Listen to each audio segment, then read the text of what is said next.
one of the best things being a teacher is getting that email or a letter from somebody you taught years ago. I have students that I taught in middle school at the start of my career who are now in college and pursuing things that we learned in class, which is phenomenal. I have students who are going into computer science, engineers. Actually had a young girl reach out to me, and she's going for mechanical engineering with a minor in bio. And I thought that was really, really awesome because she loved my class and went on to take more in high school.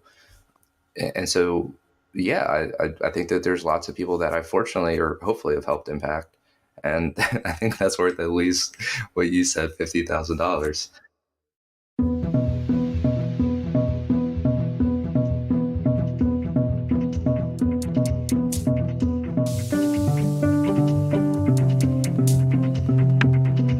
Welcome to Activist MMT, a podcast about real-world economics, including modern money theory, and how life changes when you discover it.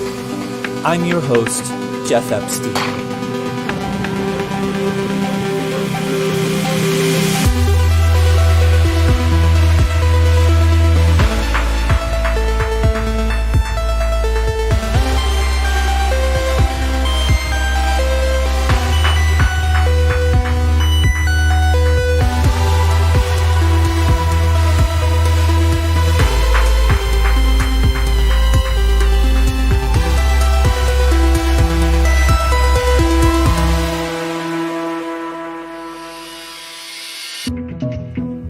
Today is the first in what I hope to be at least a modest series of student debt horror stories. This first is with New Jersey high school technology teacher Dalton. Dalton was the first in his family to attend a 4-year college. He minimized his costs by attending an in-state school, living off campus, and working multiple jobs while taking classes.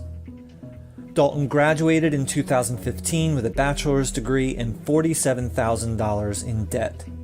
In the 7 years since, he's paid back $36,000, but his loan principal has only been reduced by half that amount, $18,000. His interest rate is currently above 5%.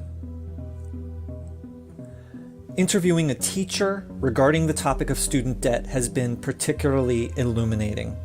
A teacher is educated, and they spread that education to their students, who then go out into the world and help businesses produce more and more efficiently.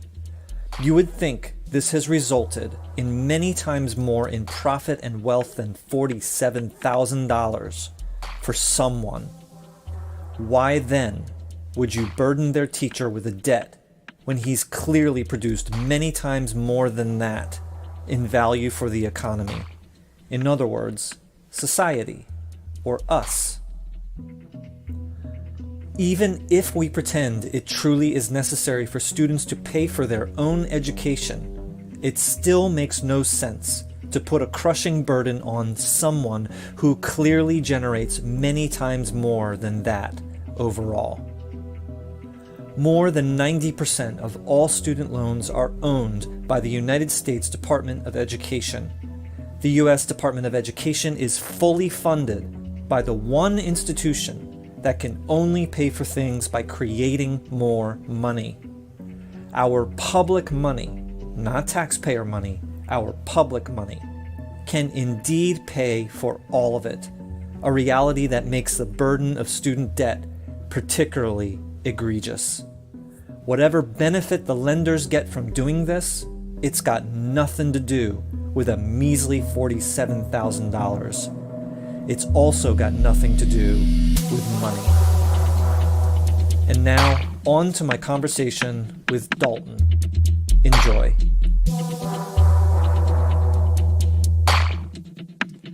Good morning, Dalton. Good morning. How are you? I'm okay. How's your dog? It's good. Yeah, just needed to go out. He's wily. He's happy now. He has a toy. He's hanging out. How old is he? He's 2 years old. Okay. What's his name? Booker. Mr. Booker. Yeah. After the New Jersey congressman. After Cory Booker. I get that a lot. Or Booker T. Washington, either the inventor or the wrestler. He's named after a video game character. So. Okay. Which one?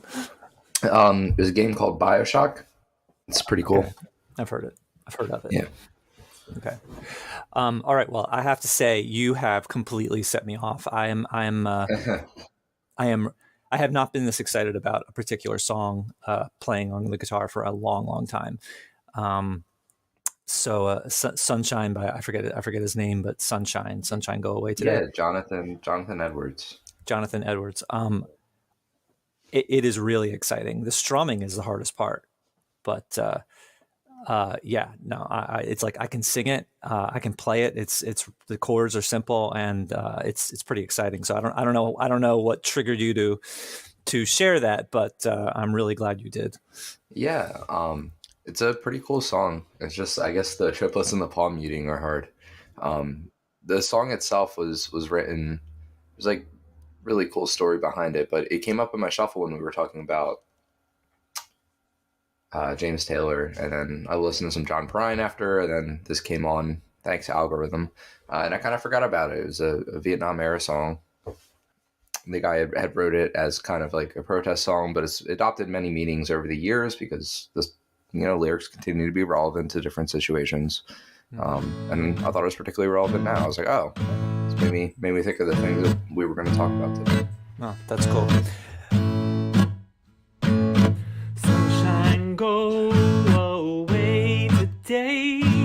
I don't feel much like dancing. Some man's gone, he's trying to run my life. He don't know what he's asking. He tells me I better get in line. I can't hear what he's saying. When I grow up, I'm gonna make it mine. These ain't dues I've been paying. How much does it cost? I'll buy it. The time is always lost. I'll try it. He can't even run his own life. I'll be damned if he'll run mine. Sunshine, sunshine, go. That's cool. All right, so thanks so much for doing this. Why don't we start off by please, can you introduce yourself? Thanks so much for coming on. And Sure. My name is Dalton. I am a technology educator. I specialize in STEM education. So the realm of that is everything from woodworking to electronics, computer science, to a lot of programming, design, 3D modeling, 3D printing, laser cutting. It's kind of a catch-all. I graduated from college in 2015. I went for 4 years and did my student teaching, did the whole shebang, and ended up I've been teaching now this is my 7th year. 7th year. Wow. Okay. I didn't know that. And STEM stands for science, technology, and what? Engineering and math. Engineering and math. A lot of times you'll see the acronym changed up. So it might include art. So it's STEAM, reading, or religion. Actually, in some places it becomes STREAM. But my experience is mostly with the STEM or the STEAM. Okay. So, actually, before we get into student debt, this interview is not about MMT, but obviously, I wanted to briefly introduce you to it. So I had you read an article, an introductory article, and you listened to an episode, and I just wanted to get just a brief impression of your thoughts about that, and if you could see if and how it relates to what we're going to talk about, which is student debt. So it definitely makes sense. I guess from my own personal perspective,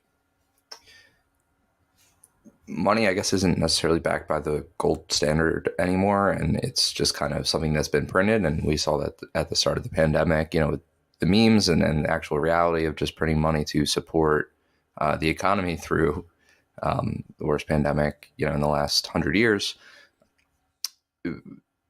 It makes you wonder about the different obligations, or if as it stated in the article, that we need to, receive money and save money in order to take care of something that we want or need.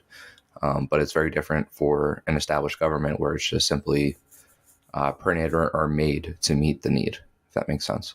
So yeah, it was definitely thought provoking. And I think that there's definitely a part of every American who will read something like that and think, well, that can't be. How does that make sense? There has to be. There's a global debt. There's a this. There's a that. And well, how does it relate to a different currency? And then I think you're just complicating things, because when you get down to it, it really is just printed, just manifested. So Interesting way to say it. Can you bring up your? Can you told me about your with your parents that we can Medicare for all is very important, and we should have it, obviously, but then you brought up an interesting point. Do you know what I'm talking about? yeah, so I guess referring to my in-laws, the Oh, issue is that a lot of our industry is based on and is reliant on these systems. And so if you work to legislate them out or take care of them, you're breaking down entire industries in certain areas that have been built up around it. And so the example that came to mind was New Jersey with pharmaceuticals.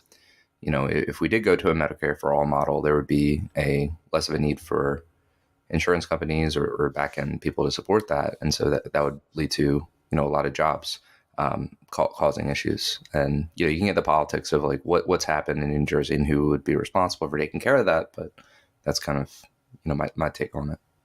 okay. The way that you said it to me was that I guess your in-laws are in favor of Medicare for all. Like they Yep. understand that it's an important thing, but then they also say, but that would put me out of work Absolutely. Yep. because they do the administrative stuff for the needless, or the things that would be eliminated for private insurance companies or pharmaceutical companies in this case, right? Precisely. Okay. And then this relates to student debt. And I asked you, I don't remember exactly, but I said something like, if we didn't have student debt, then, or if you, no, what would be the, if you pay your loans, you pay your student debt, what is the benefit provided by the money that you pay? And you gave me an interesting answer, which relates to what your in-laws said. Do you Yeah. remember? Yeah, you're creating a job. You need somebody to manage a spreadsheet. That's what it comes down to. You need somebody to, service those loans. And now it seems like people are actually going to be investing in large groups of this. So it has to be an investment opportunity. It has to be a position for somebody to manage. There's probably whole slews of offices that, for Sally Mae or whatever, that those people depend on that employment. And so it's not the money itself, it's the act of collecting it. It's That's the it. people who administer and enforce and regulate and whatever, keep track of the act of collecting it itself. Yeah, it's really interesting. Okay. All right. So why don't we start from the beginning? Can you tell, basically, I guess, as you were approaching the decision of whether or not to go to college, and, just give a brief overview of that, and then how, deciding of how you were going to pay for it. Sure. I was the first in my family to go to a 4-year college. Mm. When I was in 8th grade, my mom went back to community college to become a hygienist, which was really awesome. So I didn't really have a lot of experience or guidance at all in that realm. I knew after high school I wanted to go to college. At least that was a big push from every single guidance counselor, where everybody around me was doing the same thing, like, oh, you should do this or you're not smart. This was kind of before the whole, I guess, resurgence of the trade school thing. And the way it was always explained to me from my dad, he's a carpenter contractor by trade, does extremely well for himself. He didn't want me to go through like the abuse of like your body that kind of work puts you through. And I think that that's something a lot of people forget about when they're, trades are great, but in the end, you're going to be pretty beat up. You're going to be pretty sore. So it was a decision that I thought made the most sense in the world. I initially actually got into college as an art major, which is funny. And after meeting with some of my professors, they said, hey, you really liked the engineering track. You were really into robotics. You were really into video production, that sort of thing. What if you entertain that idea? And so I had an interview with the dean, and the rest is history. I actually had, after being accepted as an art major, transferred into the major of technology education, as they call it. It was formerly industrial tech. So a lot of people listening to this might know industrial tech. So I selected a state school that thought it was pretty reasonable. I looked at other colleges, and I'm really happy I didn't. one of which was a school in Philadelphia that would have run me about $40,000 a year, which is, Huh. excessive. If I chose to go for digital art, working on movies or animation, that sort of thing. The state school itself was around 20K a year, room and board. And I worked throughout college. I actually, juggled multiple jobs, landscaping, working shop rate, delivery of pizza, sometimes working two different jobs in the same day. So I could actually move off campus in my second year to help offset some of that money. And it did help me in the long run, but I still graduated with a considerable amount of debt. Can you say the specific number? Sure. So it was $46,000 when all is said and done, which really, in the grand scheme of things, that's a lot, but it isn't as bad compared to some others. So I've been paying it off, pretty regularly for the last 7 years, and it's now at around 24, 25. So the interest paid on it is astonishing when you look at it. It's pretty crazy. So, okay, so a few questions. Mm-hmm. How much would it have been did you not juggle all those jobs? And I had stayed on campus. You're looking at probably another 30K at least. Wow. Okay, so what was your original interest rate, if you recall? Original interest rate. So I went in 2011. It was 4.3. And by the time I was graduating, I was taking on loans at a 6.8% interest rate. So your original loans were still 4 point whatever, but as you were getting new loans, the new loan. So in other words, your interest rates were fixed, but you were getting new loans, and those new loans had higher rates. Steadily increasing, yeah. Okay. And now I assume you consolidated them, and then what is your rate now? Yeah, so I'm at a 5.4 now. 5.4, and you have paid how much? You started off with around 50. You've paid how much? How much did you actually paid? Not what the current balance is, but how much have you actually paid towards it? Actually paid towards it. I think the grand total comes down to around 20. I don't have it up in front of me, but it's over $30,000. You've paid $30,000 at least. So you started with a $50,000 balance, and now what is the balance down to? 26. So so that actually it's not too bad. that actually you haven't been. A lot of that has gone to the principal. Yes, there's still a lot in interest. It's really considerable. I'm actually tempted to pull this up right now so I can see this. The reason I'm saying is because I hear a lot of stories of, I've paid, like I started off with 100,000. I've paid 90,000, and I still have 90,000 left in principal. Yes, exactly. Or whatever, and so that does not seem to be as much for you. Yeah, I definitely, made some sacrifices, made sure I was paying more than was necessary. But in the long run, yeah, it's really hindered me.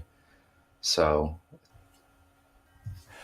All right. You said you didn't have guidance. You were the first in your family to go to a 4-year college. Yep. Did that result in any bad things? Like if you had started and you did have guidance, would the situation be very different right now? My parents were incredibly, supportive of me going and helping to figure out and learn things as we went. I guess that I would have had more foresight about what the actual loans entailed, like how long I would actually be paying it. Because when you're an 18-year-old kid, you just want to go to college and get a career and do the right thing. And so you're just, this is normal. This is what everybody does. And so having that kind of guidance would have helped. I got very lucky with the teachers in my life that, steered me away from the more expensive colleges because my parents, they didn't know. So they said, absolutely go take on, 40K a year, this sort of thing. And they thought it was normal. And so I think I got very lucky. I used the phrase, I stumbled around and I found where I was supposed to be. And that's kind of how it worked out. Okay. Yeah. All right. So having this loan, if you didn't have the loan, basically, like, how would your life be different? What were your decisions or your situation? How would it have changed? I've had kind of a sneak peek in with the last 2 years of forbearance. I was able to purchase a home, which is fantastic. So there is some concern now with that restarting, how I will be able to meet my mortgage payments and that sort of thing.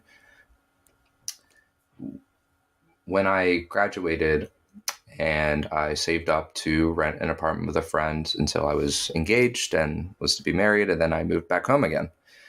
If I still had my student loans, I don't think that I would have likely bought a house nearly as soon, if not. I've been in my home for 2 years now. Right at the start of the pandemic, with the pause, it seemed like the good thing to do.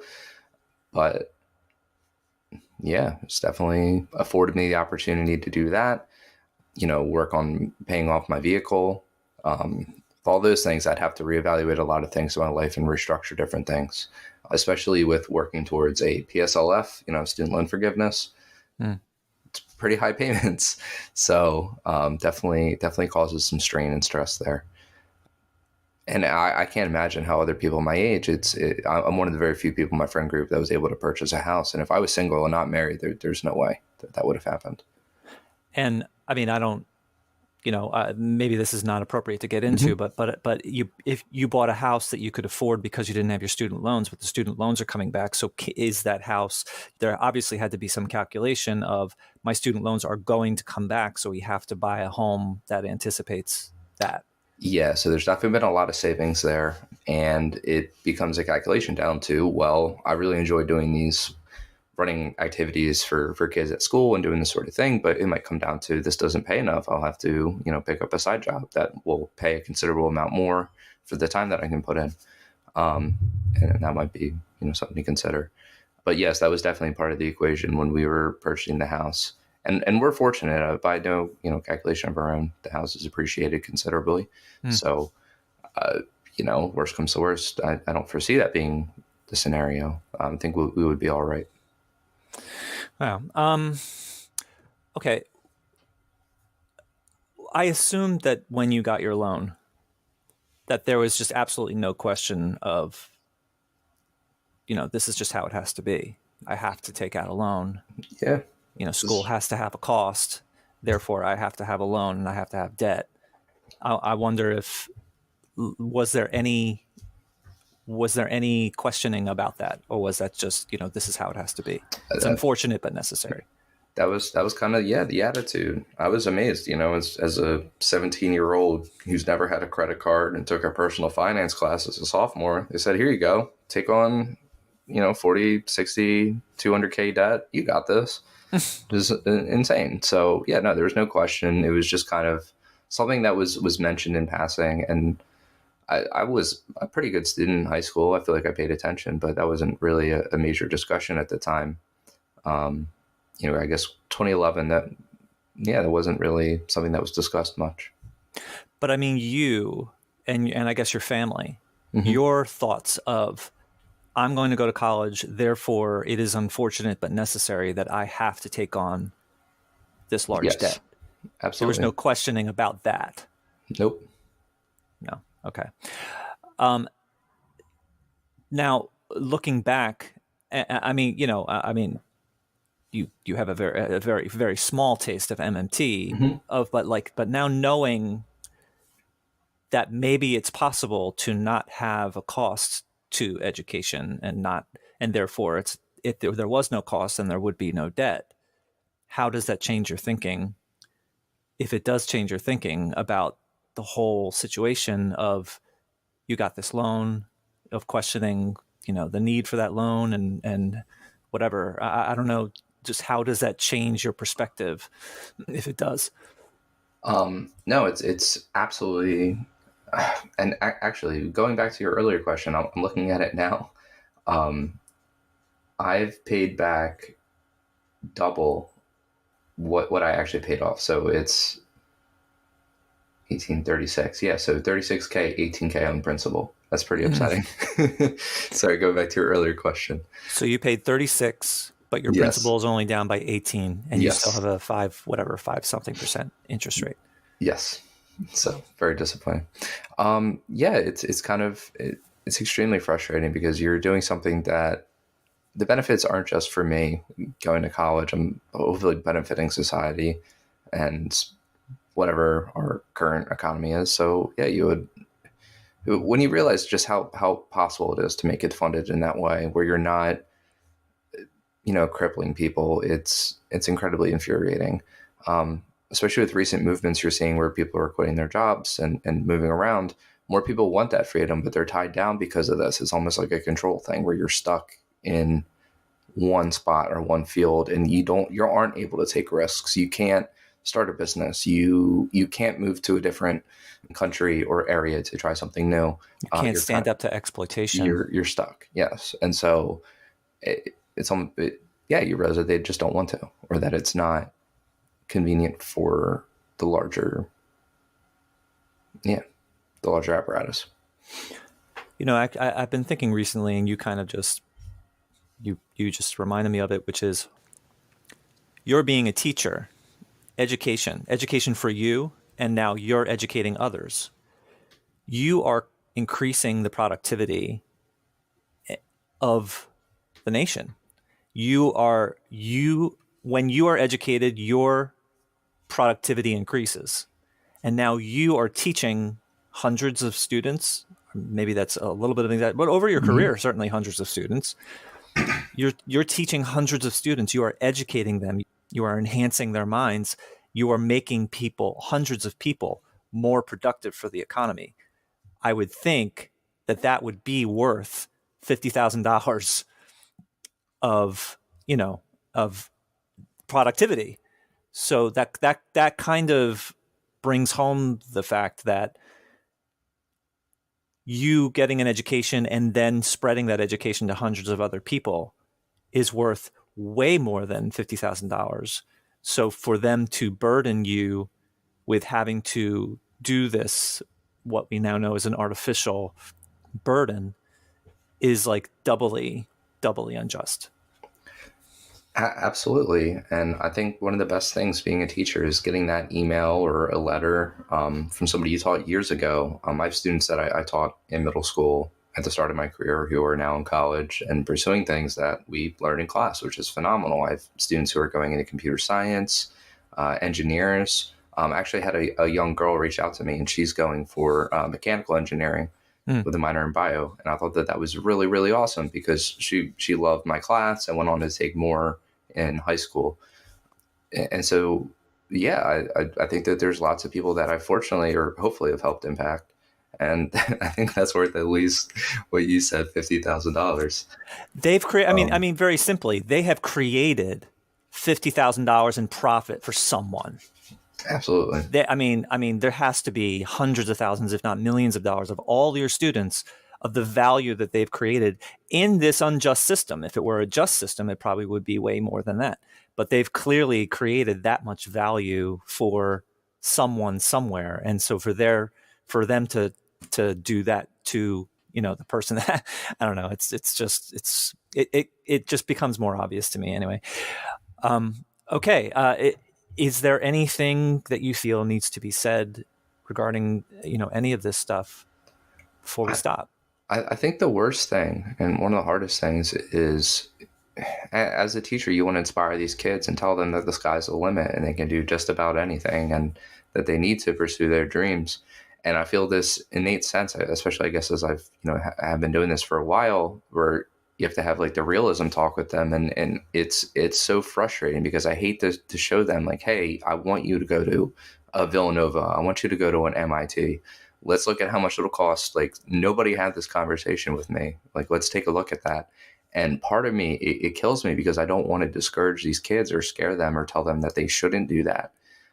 Because everybody deserves a right to a really superb education. And if you work hard, at least that's how I was raised. If you work hard, you deserve and you earn, a great education and the opportunities that afford it. But I find myself and even the curriculum that I've been supplied with that I'm supposed to have these discussions, and it kills me when you see somebody who's very bright-eyed and excited to do that, and because of an arbitrary system, it becomes out of reach for a working class family. So the fact that basically it's basically what you're saying. It's a caste system. It's a permanent caste system, because if someone has promise, but their family has money, then they can go to college and they cannot be burdened in this terrible way. But if someone has a lot of promise, but their family doesn't have money, then they really do have to consider, is it worth going to college? Because my ability is only half of the equation here. My family's worth is the other half. Yes, and sure, there's scholarships, but if you're going to a college that's $40,000 a year and then give you $4,000 for the first year, that's not it's not substantial enough. And so it absolutely is. Right. Okay. I think this was great. Thank you for talking about this. And Awesome. So this is going to be my first of, I hope to be, at least a modest series of student debt horror stories. So I think this was a great first step. Yeah. And all right. Thanks so much, Dalton. It was really nice talking with you. It's great talking to you. All right. I will see you soon. See you soon. Bye.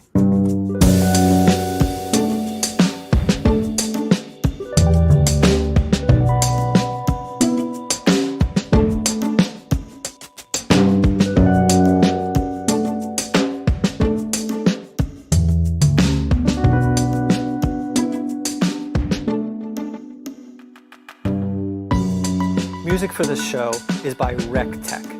You can find RecTech on SoundCloud and Spotify at WRECK_TECH. To record Activist MMT, I use the iOS phone app Tape a Call Plus for recording phone calls and Zencaster for internet-based recordings. My post-production workflow starts by editing on the iOS app AnyTune Pro Plus, then transferring those timestamps to my Windows desktop.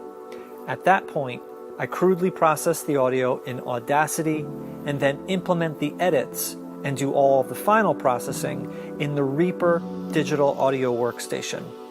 Activist MMT is hosted by Libsyn, and the video teasers are created with the online Headliner app.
Today is the first in what I hope to be at least a modest series of student debt horror stories.